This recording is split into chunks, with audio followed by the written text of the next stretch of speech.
Origen de la Navidad.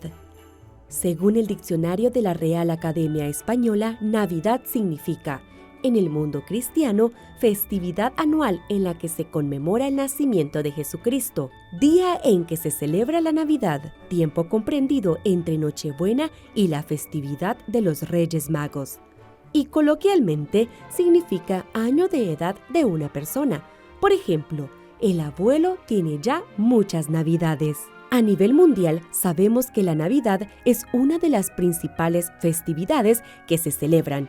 Es de origen cristiano y conmemora el nacimiento de Jesús de Nazaret. La Navidad es el tiempo en donde celebramos el nacimiento del niño Jesús. Es uno de los tiempos más importantes y más alegres que tenemos dentro de la iglesia. Para ello tenemos de preparación 4 domingos de Adviento. Adviento significa espera. Estamos esperando a este Salvador cada año para celebrarle simbólicamente. El Señor Jesús vino a la tierra y nació justamente, se encarnó en aquella familia humilde de Nazaret y ahí se hizo el nazareno, aquel niño bonito. Así que para nosotros la Navidad es muy importante, época de alegría, de ternura, de mostrar a Dios en nuestra vida, ¿verdad? Y que, repito, es este tiempo para celebrar el nacimiento del Hijo de Dios que vino a la tierra y se encarnó. Dicen que a Dios le encanta bajar y al ser humano le gusta subir, ¿verdad? Porque Dios se hace pequeño, se hace niño y nació en esa familia humilde de Nazaret, donde estaba María, donde estaba José y donde estaba pues el niño Jesús también, como nos lo relata el Evangelio de San Lucas. Es el que más nos habla de la infancia de Jesús, justamente cuando ellos se fueron a la ciudad de Belén para que ahí naciera el Salvador. Es este tiempo bello, entonces, al menos a mí me encanta la Navidad, me gusta, pues es un tiempo muy lindo. Yo creo que hay una gracia especial siempre en celebrar en familia y en celebrar en casa el nacimiento de Jesús. Es un hito importante para nosotros, el final de un año, tiempo de regalos, festejos, reuniones familiares y para los cristianos practicantes una emotiva fiesta religiosa. Aunque la Navidad es actualmente época de obsequios, fiestas y degustar comida deliciosa, lo cierto es que su origen responde en realidad a otros factores históricos que involucran al poderoso Imperio Romano. La Iglesia entonces celebra el misterio de Jesús. Todo lo que celebramos en lo que se llama año litúrgico, vamos celebrando la vida del Señor Jesús. Y el año litúrgico inicia con el tiempo del Adviento, antes de la Navidad, que son 4 domingos, preparándonos. Entonces, para darle un sentido a esto, la Iglesia organizó así. Primero celebramos entonces la preparación, ¿verdad? El tiempo del Adviento. Después el nacimiento. Después del nacimiento viene un tiempo que le llamamos ordinario y es que celebramos ciertas etapas de la vida de Jesús hasta llegar a lo más importante, que es el tiempo de Cuaresma y el misterio pascual. Después de Pascua viene el tiempo, pues celebramos Pentecostés y ahí termina ese año del Señor Jesús. Entonces organiza así de esa manera. No es que el Señor pues haya nacido un 24 de diciembre a las 12, no exactamente. La iglesia lo pone en esa fecha tan importante porque ahí se celebraba el nacimiento también del emperador. Entonces Jesús es el nuevo sol de justicia. Al emperador se le llamaba el sol y así se dice en el cántico de Zacarías también. Nacerá un nuevo sol en el cielo y Jesús es el nuevo sol que nace y por eso se celebra el 24 a la medianoche. Ese es uno de los orígenes de la fiesta de la Navidad que se celebra pues desde la antigüedad, esta fiesta también. ¿Cómo llegó Honduras y el mundo entero a celebrar Navidad? Hoy en día esta fecha no solamente es celebrada por los creyentes. ¿Por qué el mundo entero se prepara para compartir en familia la noche del 24 de diciembre? La iglesia ha marcado pues el ritmo de toda la vida, ¿verdad? En ese sentido, la Semana Santa, otras fiestas que hay, el domingo, día de descanso, pues que tenemos como costumbre en nuestras tierras. No se trabaja el domingo justamente porque es el día del Señor. Y así ha ido marcando el ritmo de la vida cultural, de la vida política y la vida religiosa. También en la Navidad es un tiempo muy importante, ¿verdad? Y que hay una novena antes de Navidad y una novena después. Eso ha quedado marcado en nuestra cultura, con las celebraciones y con todo lo que hay. El peligro que vemos ahora es que se ha comercializado esto de la Navidad también, pues, y lo vemos, y se olvida el sentido, como decíamos, de celebrar la Navidad, que es el nacimiento del niño Jesús. Por eso entonces vemos por todos lados que hay Navidad, porque nos recuerda la alegría. El tiempo de Navidad es alegría, es compartir, es estar en familia, y así han salido personajes como Papá Noé, como Santa Claus, que trae regalos, pues porque todo esto es para darle ese sentido a la Navidad, pues porque es compartir, sí, es estar en familia, es celebrar la alegría de la vida también, y eso se conserva pues en nuestra cultura, en nuestras tierras. La palabra Navidad proviene del latín nativitas, nacimiento. El mismo origen tiene el francés Noël, el italiano Natale y el portugués Natal. En inglés, la festividad recibe el nombre de Christmas, Día de la Misa de Cristo. En alemán se denomina Weihnachten, Noche Sagrada. A pesar de ser una fiesta cristiana, la Navidad es celebrada actualmente en gran parte del mundo, también por no cristianos, carente de su contenido religioso, como una ocasión de reencuentro y reconciliación entre familiares y amigos cercanos. ¿Qué es lo más importante? Que el niño Dios ha venido, que nos ha traído alegría, que ha nacido en el pesebre, en Nazaret.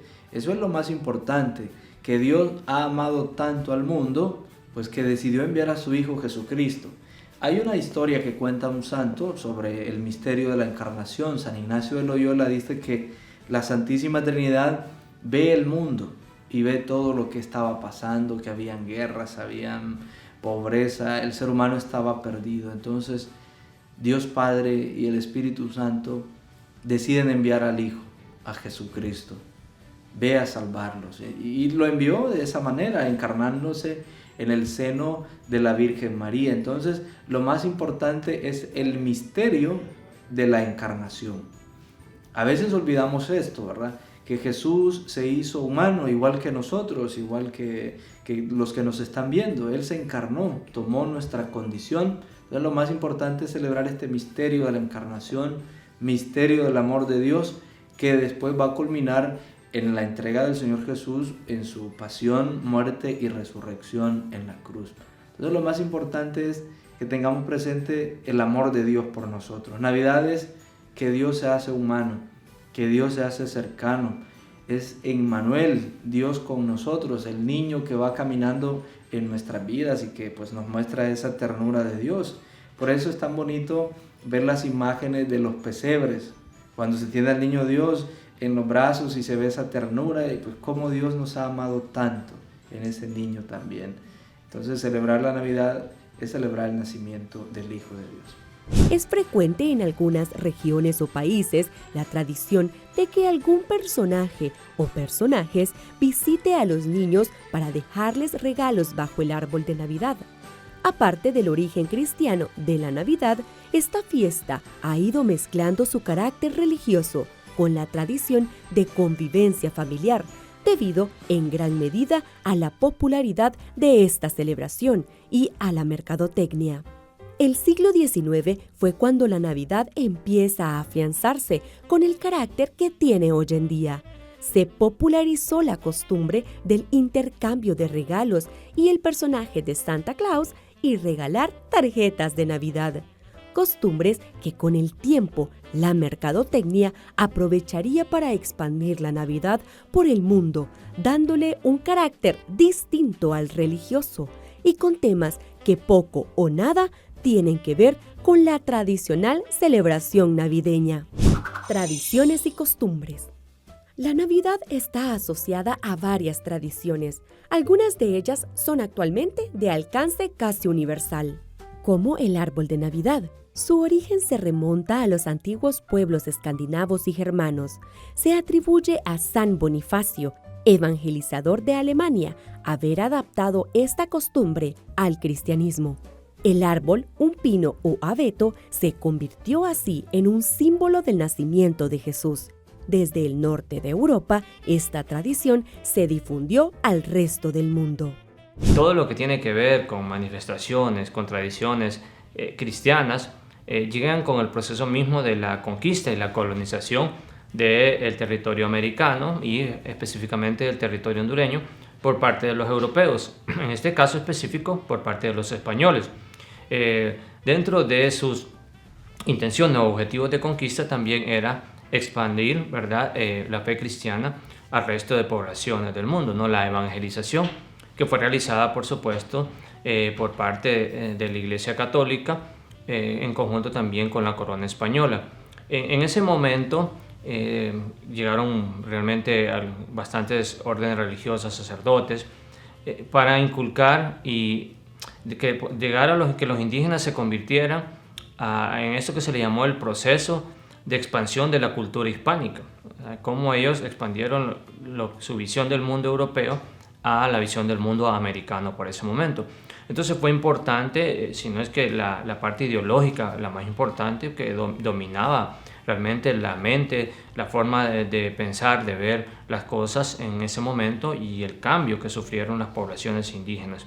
Ante esto, entonces, la evangelización y el cristianismo fue gradualmente constituyéndose en las poblaciones indígenas. Dentro de estas poblaciones indígenas, pues, se fueron formando en pequeños grupos, a los cuales se llamaron misiones. En estas misiones o doctrinas, el papel de las órdenes religiosas, que justamente a Honduras llegaron dos órdenes religiosas destacadas, como ser la Orden de la Redención de los Cautivos o los Mercedarios y la Orden de los Franciscanos. Ellos tenían como papel principal evangelizar, pero para evangelizar a los pueblos indígenas necesitaban una forma de comunicarse, que para tal momento era muy dificultosa, porque las poblaciones indígenas hablaban diferentes lenguas y los españoles, por su parte, hablaban castellano, pero también latín, como lengua oficial de la Iglesia. Para ello fue importante entonces crear imágenes para que las poblaciones indígenas accedieran de una mejor manera y comprendieran el discurso del Evangelio que trataban en ese momento de llevar las órdenes religiosas.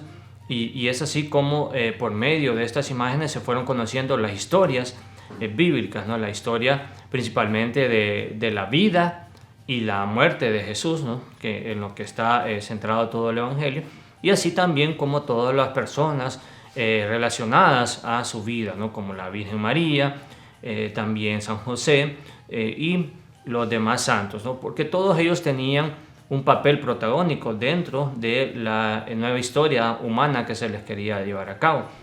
Era un sujeto ideal para que las poblaciones indígenas, mestizos y criollos que estaban creciendo en este nuevo mundo pudieran entrar a esta nueva forma de ver el cristianismo. Entonces, se fue inculcando la tradición del niño Dios como ejemplo ideal para los niños. Entonces veamos que las tradiciones de Navidad, de Semana Santa, no es que surgieron así de la nada, ¿no? De un momento a otro. Para comprenderla realmente y no tener después uno de esos vacíos, decir, pero ¿por qué sucedió? Lo estamos haciendo, pero ¿por qué lo hacemos? Es necesario conocer la base, ¿no? Es necesario conocer estos cimientos ideológicos, de pensamiento, de muchas ideas, ¿no? Que surgieron a partir de ese momento. Y esta parte de la que se le llama conquista ideológica realmente tuvo un éxito por varios factores, ¿no? El principal factor es que en muchas ocasiones los indígenas vieron en la Iglesia Católica como una solución o más bien una forma donde ellos podían cubrirse de las violaciones que hacían a ellos mismos, ¿no? A su vida los conquistadores, ¿no? Por medio de las armas, y algunos sacerdotes de las órdenes dieron como ese afán por defender a las poblaciones indígenas, como Bartolomé de las Casas, etc. Entonces en algunas iglesias, porque realmente no todas las órdenes cumplían con esto, ¿no? Pero en algunas iglesias vieron dónde protegerse de de la forma de implantación de esta cultura por la fuerza, ¿no? Entonces sí, fue este proceso gradual, y a partir de ese calendario litúrgico, a partir del Concilio de Trento, entonces que se dan estas directrices para decir, vamos a difundir todo el calendario litúrgico. Entonces también había un calendario que los indígenas lo conocían, que era por medio de la observación de los astros, ¿no? Y justamente el calendario litúrgico también se adaptó a las formas de conocer los astros, de conocer la vida diaria aquí en América, ¿no?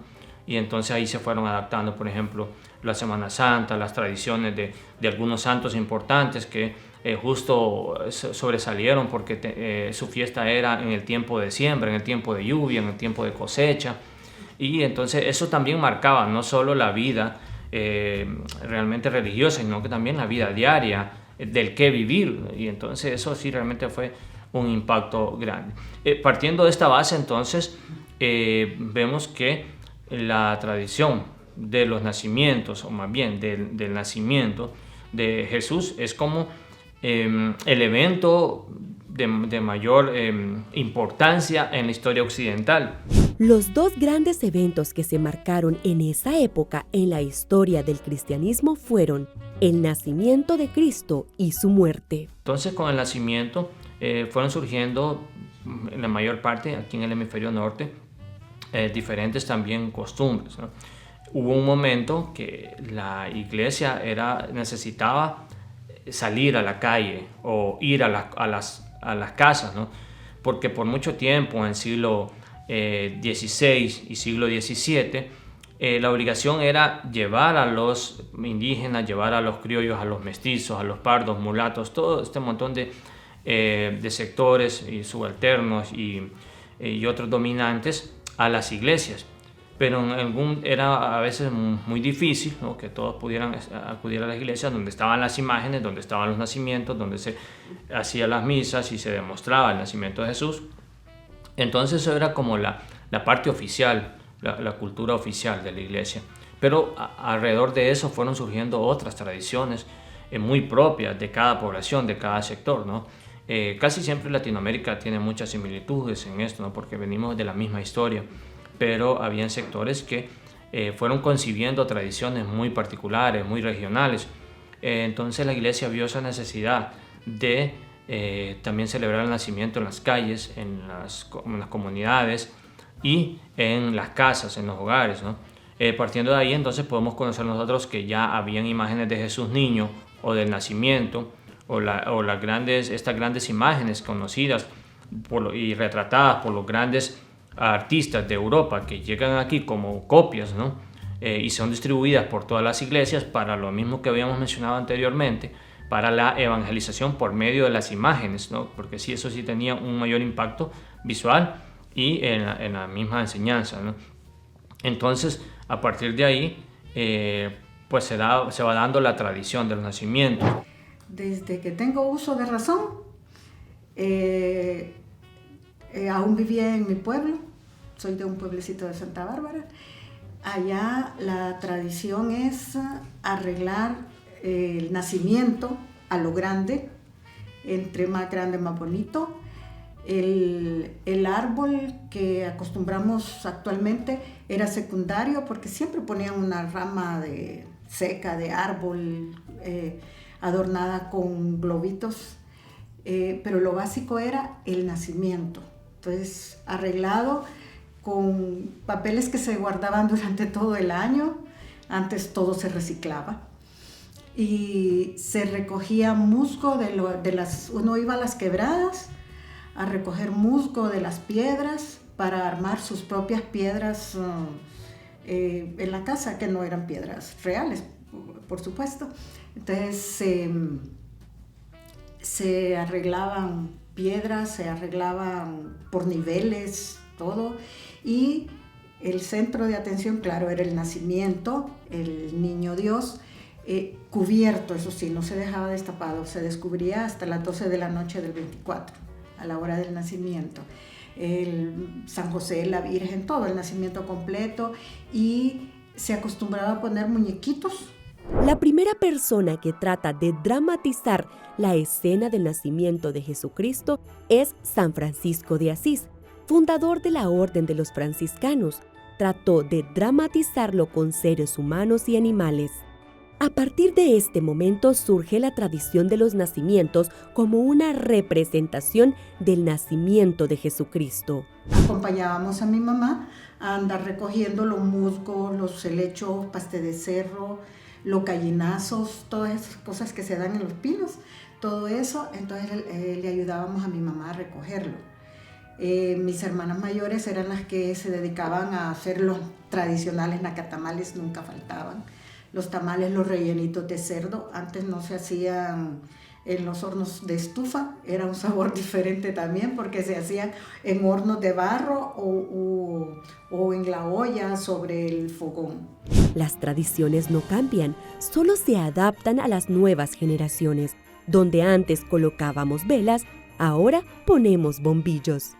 En todas las casas había fiesta, porque todas las casas tenían música, todas las casas estaban abiertas.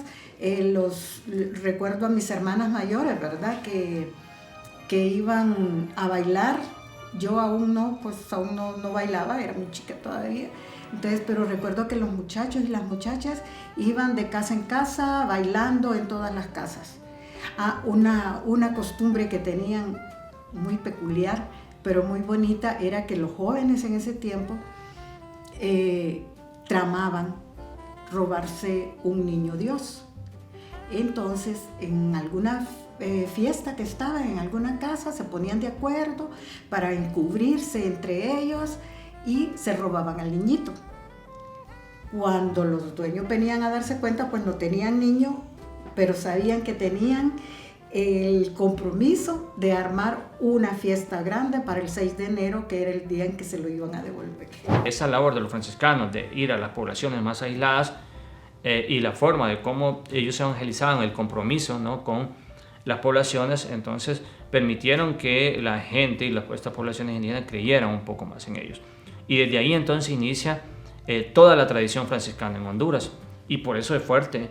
Por ejemplo, los belenes, pesebres, nacimientos, como le queramos llamar, en Centroamérica, por ejemplo, en Guatemala y Honduras, que existió la mayor presencia franciscana. En otros espacios es menor, pero depende de cómo haya sido la evangelización en el tiempo de la colonia. La tradición va más allá de la doctrina. No necesariamente las personas que están directamente vinculadas a la iglesia van a practicar esas tradiciones. La mayoría de estas personas han adquirido una tradición desde sus ancestros, como el caso de las ferias patronales. Las personas pueden creer o no en las iglesias, pero esa sí es una celebración religiosa. Porque el nacimiento es como un culto a la familia, no a un niño que nace dentro de una familia humilde, y por ahí vean el éxito que también tuvo este evento en las tradiciones. ¿Por qué? Porque estamos hablando en Honduras de una sociedad agrícola. Estamos hablando en Honduras de una sociedad que la mayor parte de las personas pobres, ¿no?, sometidas bajo el gobierno español. En ese contexto, en Medio Oriente, en el tiempo del nacimiento de Jesucristo, hablábamos de una familia humilde, una familia sometida al imperio, en este caso romano, cuando dicen vamos a hacer el censo en esta zona, ¿no?, de Belén, y tienen que moverse. Entonces, y también nace en un lugar con características agrícolas y ganaderas, como es la mayor parte de la población de Honduras, y era en ese momento que se inicia a inculcar. Entonces surge automáticamente una identificación con ese evento por el resto de la población hondureña. Las más entusiastas son mis hijas. Ellas les encanta, mire, si por ellas fueran desde medio año, armarían todo, adornarían la casa. Pero yo les pongo una fecha de partida, que es fines de octubre, porque es mi cumpleaños. Después de mi cumpleaños pueden celebrar Navidad, les digo. Entonces ya en noviembre es cuando ya empiezan también a ver qué vamos a hacer de cena y todo eso. Yo crecí con mi sobrina mayor, hija de mi hermano mayor, éramos casi de la misma edad, y quizás son los recuerdos más bonitos, quizás los juntaría a todos. Los bonitos momentos que pasé con mi sobrina, que desde la tarde nos llevábamos de casa en casa, visitábamos a todos los vecinos, saludábamos a todos los vecinos. Para mí es especial porque actualmente ya no se hace. Actualmente ya todos se cierran en sus casas o nos encerramos en nuestras casas, ¿verdad? Celebramos en familia y con amigos, pero encerrados en nuestras casas. Todavía pequeña, todavía podíamos andar en la calle. Nosotras andábamos correteando por todas las aceras con nuestra bolsita de cuetillos. No nos compraban aquella cantidad de pólvora, sino que en una bolsita plástica andábamos 1 o 2 paquetitos de cuetillos todos sacados. Honduras está llena de tradiciones religiosas, culturales y sobre todo gastronómicas. Pero, ¿cómo surgen estas tradiciones? Porque a partir del nacimiento, cuando ya hay nacimientos en las casas, entonces las personas se movilizan a ver los nacimientos en las casas. Al movilizarse, y cuando uno llega a la casa del vecino a ver el nacimiento, el vecino tiene la obligación de hacer un nacimiento, ¿no? En aquel entonces, que la mayor parte, el 100% de las personas de la población era católico cuando surge esto, ¿no? Entonces tiene la obligación de hacer el nacimiento, porque los demás van a llegar por ese nacimiento. Pero cuando llegan también tiene que atenderlos con un compartir, y es ahí también donde va surgiendo la gastronomía de las mismas tradiciones navideñas, ¿no? Entonces, ¿y cómo surge la gastronomía? ¿Qué iba a compartir esa persona por ejemplo, en el Valle de Lepaguare, en Olancho? Pues iba a compartir tamalitos de maíz, ¿no? Porque es lo que él tenía, lo que él cultivaba, y después le iba a poner carne, porque también estaba la ganadería. De repente se iba a una zona de un valle más seco, pero había producción de azúcar, y producción de otro tipo de, por ejemplo, de pan. Entonces empezaron las mieles en lugares más áridos donde se daba el cultivo de la ciruela y otras cosas. Entonces, todas estas tradiciones van surgiendo dependiendo el medio geográfico donde estén, ¿no? Entonces, a partir de ahí, pero también había que animar el lugar cuando llegaban los demás a visitarlos. ¿Y cómo se animaba? Pues van creándose los villancicos, ¿no? Gastronomía. En Honduras, la tradición es cenar a medianoche. Consiste en compartir platillos como pavo o pollo relleno al horno, pierna de cerdo al horno, papas preparadas de distintas maneras y panes, los famosos tamales elaborados a base de maíz y rellenos de carne, de cerdo o de pollo. Como bebida se sirve el rompopo, hecho a base de aguardiente, leche y huevos. También se sirve el ponche infernal y como postre las torrejas, hechas con pan de yema de huevo, fritas en aceite y luego se echan en un almíbar de azúcar refinado. Uno de los platos más famosos y más deliciosos para el 24 de diciembre es el lomito de cerdo horneado, un plato espectacular al cual cada familia le da su toque especial. Pues como en la Navidad es algo que todo el mundo espera, ¿va? Le gusta el lomo relleno, la pierna, el pollo, o sea, pero más es el lomito relleno. Por sus olores, por su presentación. Y los acompañantes son el rellenito con zanahoria, con frijolitos, con aceitunas, según el cliente como lo desea su relleno. Entonces su salsa, hay varios tipos de salsa, entonces según como lo pidan, así se les prepara. Y es algo muy rico. Reina Lambur tiene más de 12 años de experiencia. Le gusta cocinar sola. Su sazón único hace que sus platos sean los más pedidos durante todo el año. No solo cocina para estas fechas, pero nos cuenta que definitivamente la comida navideña es la más esperada. Trabajé de mesera, entonces eso uno lo trae de los hoteles. Que mira la presentación de los platos, cómo lo hacen, y uno dice, ¿cómo hace uno esas cosas? Entonces eso yo creo que fue mi inspiración. Entonces ya después decidí sacar el curso en INFOC y ahí aprendí. O sea, cómo se hacían aquellos platos que estaban allá, cómo se decoraban. Entonces de ahí viene.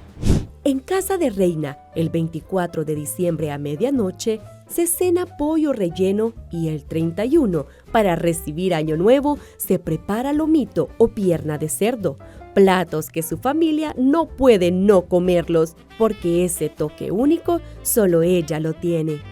La preparación de un plato típico navideño en Honduras debe llevar su buena carne rellena, ya sea cerdo, pollo o res.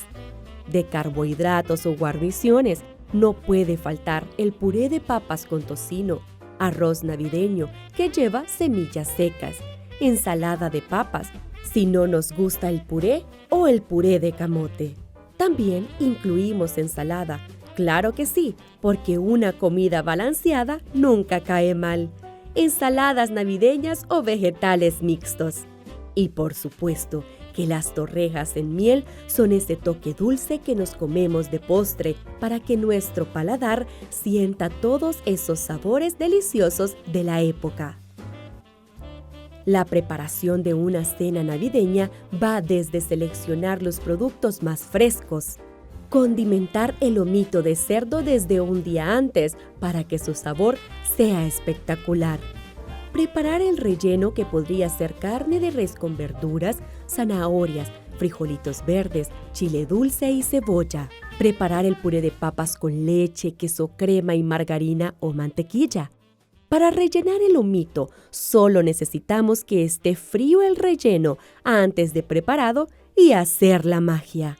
Por último, se pone al horno el puré y el lomito de cerdo relleno. Se sirve con sus salsas y nos quedará un plato para compartir en familia. Por supuesto que el nacatamal es otro plato típico que comemos durante todo el mes de diciembre. Un buen tamal con chile y limón a las 5 de la tarde, acompañado de una taza de café, y compartirlo con la familia es, sin duda alguna, la tradición más fuerte en nuestro país. El verdadero significado de la Navidad. El verdadero significado de la Navidad es el amor, el compartir en familia y, por supuesto, el ayudar a los demás. Es por eso que Solidaridad, una organización sin fines de lucro, decide hacer actividades en apoyo a quienes más lo necesitan. En 1994, 3 personas nos reunimos porque teníamos una idea. Queríamos hacer un evento. Y ese evento no se llevó a cabo. Era un concierto. Era el concierto de Maná. Y en ese momento, en los 90s, Maná estaba en el apogeo. Me acuerdo que ni siquiera hicimos un estudio de factibilidad, porque el estudio que hicimos de mercado, el de sondeo de las encuestas, daban que Maná en Honduras sería un concierto exitoso. Pero no se llevó a cabo el concierto. Y eso fue lo mejor que pudo haber pasado. La idea de traer el concierto cambió y se estableció ese sueño en una organización que tiene como único objetivo ayudar a sacar de la pobreza a quienes más lo necesitan. Solidaridad es un semillero de líderes, donde la idea de traer un concierto para donar fondos se convirtió en una organización donde los voluntarios se involucran en actividades para prevenir la desnutrición infantil. 3 líderes se acercaron a mí y me dijeron, ¿por qué no nos vamos a prevenir en lugar de curar?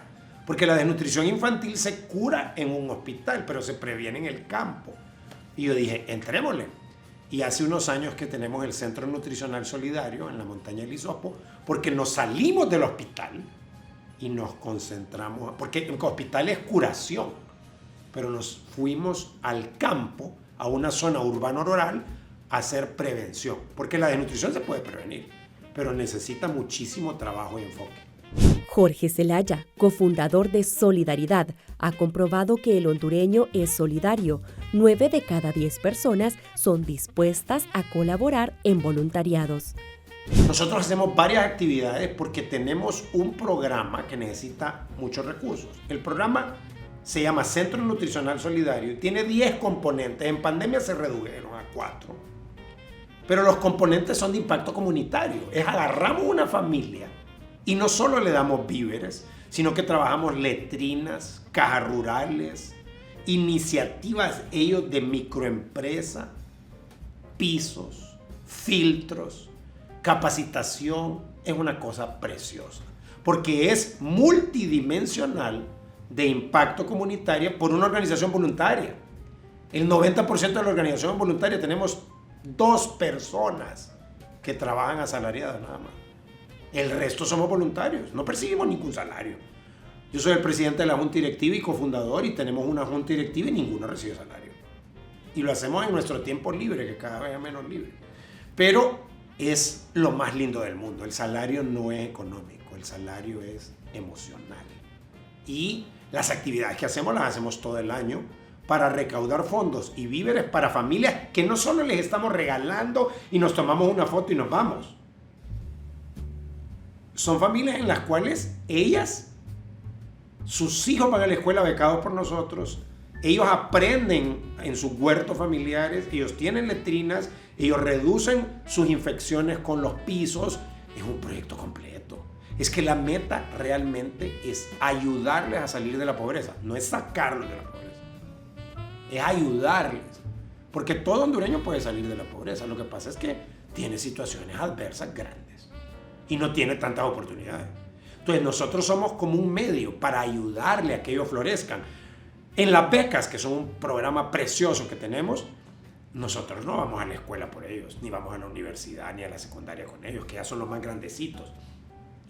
Nosotros les ayudamos para que ellos vayan a la universidad. Ellos son los que sacan sus títulos. Nosotros ya tenemos un graduado universitario que está estudiando ahora su licenciatura y salió de esa familia, de ahí, de esa comunidad. Estos logros solo impulsan a la organización a continuar ayudando a las comunidades. Las puertas de solidaridad siempre están abiertas para recibir personas voluntarias y aportar un granito de arena a la sociedad. Nosotros hemos celebrado en el Hospital Materno Infantil ininterrumpidamente por más de 15 años la Navidad. Pero no la celebramos con una sala, la celebramos con las 14 salas, 4 pisos, 500 niños. Y somos una organización. Pero como nos llevamos bien con todas las demás fundaciones de todas las demás pisos y salas, nosotros hacemos actividades y les llevamos regalos y juguetes a todos. A los 500 niños que hay ahí, a veces son menos, pero póngale todo el materno. Y eso ha sido que en pandemia bajó tremendamente. Es decir, por cuestiones de bioseguridad. Pero hemos llegado a tener más de 100 voluntarios en esas gradas. Una vez llegamos a tener 120 voluntarios. 120 voluntarios que querían subir y compartir. Entonces, a mí me fascina las actividades del materno. Aún en pandemia, líderes voluntarios nuestros se la jugaron. Y en 2020 fueron, en 2021 y en 2022. Al materno, todas las salas. Eso es uno. La otra es la celebración de la Navidad en el centro nuestro, en el Centro Nutricional Solidario, en el ISOP. Y ahí es maravilloso, porque ahí estamos con todas las familias y compartimos, porque son las familias que vemos todos los meses, que las vemos crecer, que las vemos mejorar, que las ayudamos. Nosotros no regalamos, nosotros ayudamos, porque esa es la verdadera forma de impactar. Ahora, en Navidad compartimos con ellos. Y me acuerdo que el año pasado, 2021, yo no estaba completamente feliz de que no habían tenido tamal. Y habíamos cerrado operaciones como el 18 de diciembre. Y yo me di cuenta que no llegamos a los tamales, no pude tamal. Entonces me la jugué y dije, entre el 18 y el 24 vamos a conseguir tamales. Y yo los voy a dejar el 24 con la administradora. Si no hay nadie más que quiera ir o pueda ir, porque es 24. Y fuimos el 24 de diciembre en la mañana a entregar los tamales. Ya no nos querían ver en la casa. ¿Qué es eso? ¿Qué está haciendo el 24? Y yo dije, si no tienen tamal, tenemos que llevarles tamal. Ayudar es sinónimo de amar. Para Jorge, ayudar es la vida misma. La vida misma. Eso es vivir para mí. Eso es una filosofía de vida. No es un hobby o una actividad. Si hubiera sido un hobby o una actividad, yo no hubiera fundado la organización con otra persona. La fundamos para que hubiera una plataforma completa. Yo tengo una inclinación natural a la gente. A mí me gusta la gente, soy amiguero, me gusta ser amigos. Pero cuando yo empecé a hacer voluntariado, muy temprano, en hospitales, en donde veía a la gente sufrir, yo por un momento entendí que yo era bendecido por lo poco que tenía o lo mucho. y que yo podía compartir con alguien lo que yo tenía. Y después cuando montamos la organización me di cuenta que podía compartir lo que yo no tenía, lo que tenía alguien más. Y decirle, hey, yo lo tengo, pero usted sí tiene acá para acá. Y entonces eso me emociona a mí como no tiene idea. O sea, eso es una pasión.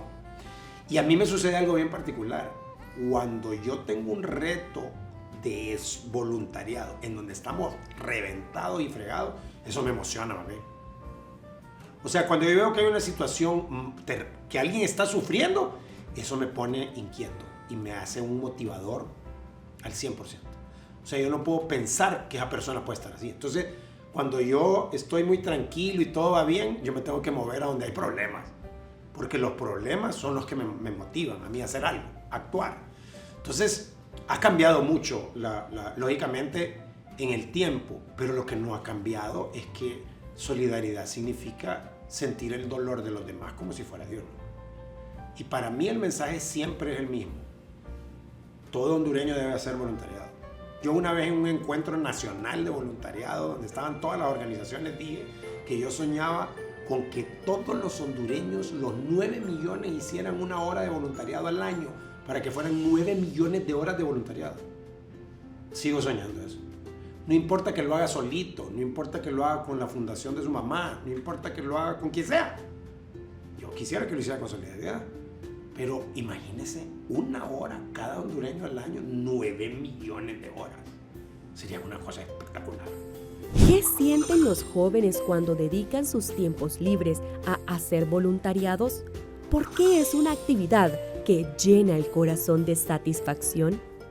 Pues usualmente cuando voy como voluntario a entregar las cosas que conseguimos, muchas de esas veces involucran niños, entonces ver su cara de alegría al momento de, cuando le estamos repartiendo las piñatas, los dulces, cuando estamos haciendo actividades con ellos, no sé, se siente mucha alegría poder saber que le estamos brindando este momento, ¿verdad?, de felicidad.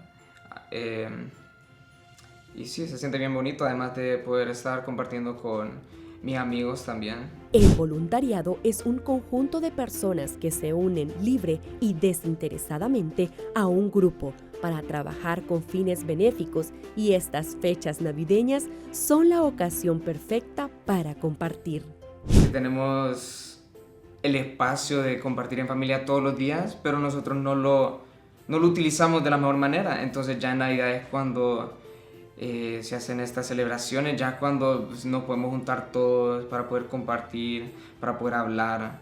Algo que personalmente me gustaría hacer más normalmente, pero aprovecho en Navidad por lo menos. Cantar villancicos, cenar en familia, visitar amigos, compartir la cena navideña, ayudar a los que más necesitan y continuar las tradiciones y costumbres. Estas son las actividades que unen a todo el mundo en una fecha que nos hace ver a nuestro alrededor y solo encontrar amor y empatía. Feliz Navidad les deseamos en STVE Telebásica. STVE Telebásica, transformando la nación con mejor educación.